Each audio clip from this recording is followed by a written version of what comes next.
Mr. Lukashenko, thank you once again for marking glorious victory with us here on the hallowed Stalingrad land in Volgograd. We look forward to seeing you in Moscow on May 9th, the day of the main celebrations. I am aware that you have decided on your ceremonial unit marching on Red Square on that day as well. Thank you very much. Of course, as usual, we have an opportunity to discuss, formally and informally, current affairs, which are many. Suffice it to say that in trade and economic ties alone we have achieved, to put it bluntly, an outstanding result of over $50 billion in trade. According to your statistical data, the figure is even a little bit larger. According to ours, it is slightly over 50, about 51. According to Belarusian data, it is slightly over 51. Without a doubt, we will need to discuss matters of industrial cooperation. We agreed to expand it through joint work in the aircraft construction, the aircraft industry, among other things. I would like to inform you about our proposals. We are ready to lay down a plant and an appropriate laboratory for unmanned aerial vehicles in conjunction with your specialists. This is crucial primarily for the economy and logistics.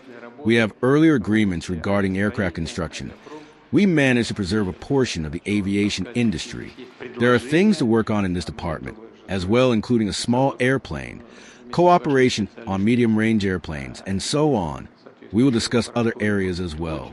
Our respective governments are working on these issues all the time. You and I are aware of what our colleagues are discussing. So, I am very pleased to see you. Welcome again. Mr. Putin, thank you for the opportunity, especially for the opportunity to visit new places, not only the ones I've been to before. I mentioned earlier to you that I was in Stalingrad, Volgograd, in Soviet times, and later when I became president. It is an impressive location, and I am overwhelmed each time I come here. It is indeed very intense. I studied history in my own time, and I know the kinds of battles that unfolded here. Every time I come here, I am an adult person, but when I stand next to this monument, you and I were inside too, I get awestruck. It is a feeling that I cannot express. That is why I am grateful to you for inviting me here.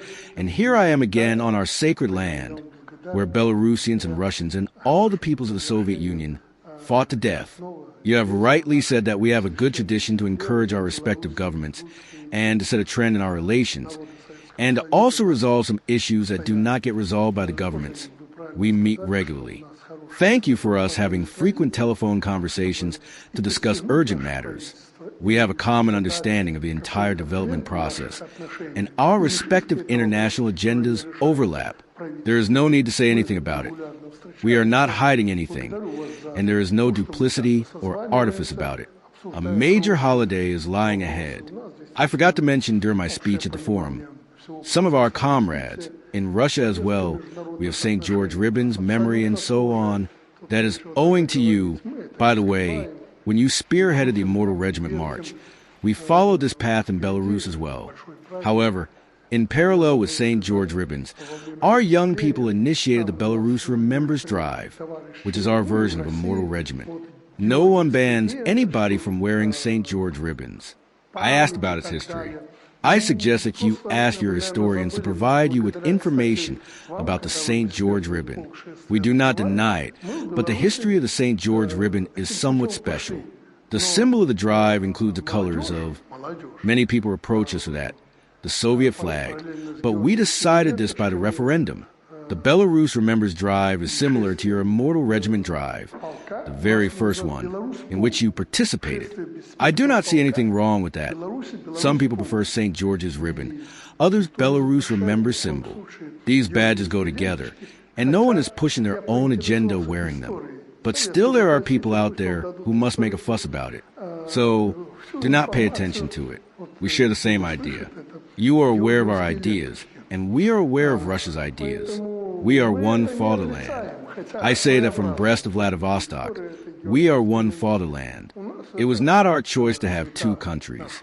And we must do everything to make our relations within this fatherland even closer than in a unitary state. You and I have done a lot in this regard. I am confident that our children and future generations will appreciate what we are painstakingly working on now. It is not an easy feat for us, because we are being attacked left and right. All our decisions are aimed at ensuring unity of our peoples. This is very important on the eve of this bright date. So, thank you for this opportunity. Let no one be surprised that we meet often. We are not leaving anyone out. We are ready to welcome anyone. Mr. Emomali Rahman agreed to come to our village in March. We welcomed him and sat down to discuss general issues. So, why hold anything against us or envy us? Come, we will talk and build relations. Thank you again for these bright days and for the invitation to attend the parade. We could not stay away. You are aware that we first go to Red Square, and then we hold a parade in Belarus. 2 states, 2 presidents are committed to this. We are not crowding each other, nor are we bored. We are doing our job. Anyone is welcome to join us. Mr. Lukashenko, I am not sure what you meant saying what you said about the St. George's ribbon, but I think I know what it might be about. I fully agree with you. Symbols can be slightly different. The important thing is what stands behind these symbols, the deep meaning. These symbols are about our common history, our present and our common future. Thank you very much for your stance.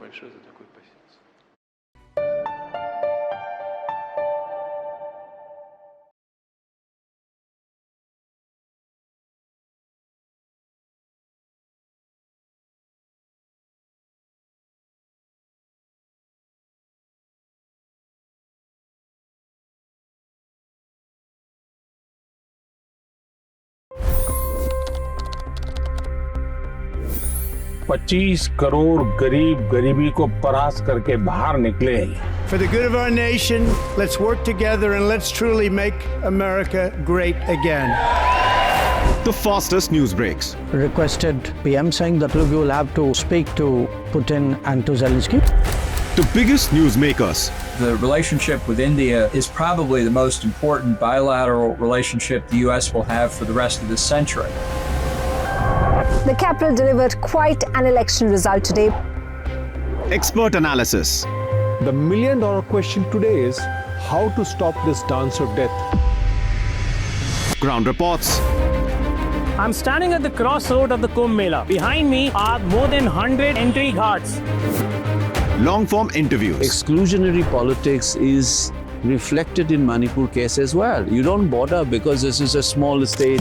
Deep dive into burning issues. It's often said DRC could be the richest country in the whole world. It's because of what sits underneath. Why exactly did the US topple the Sheikh Hasina government? HT videos. We don't just break news, we break it down.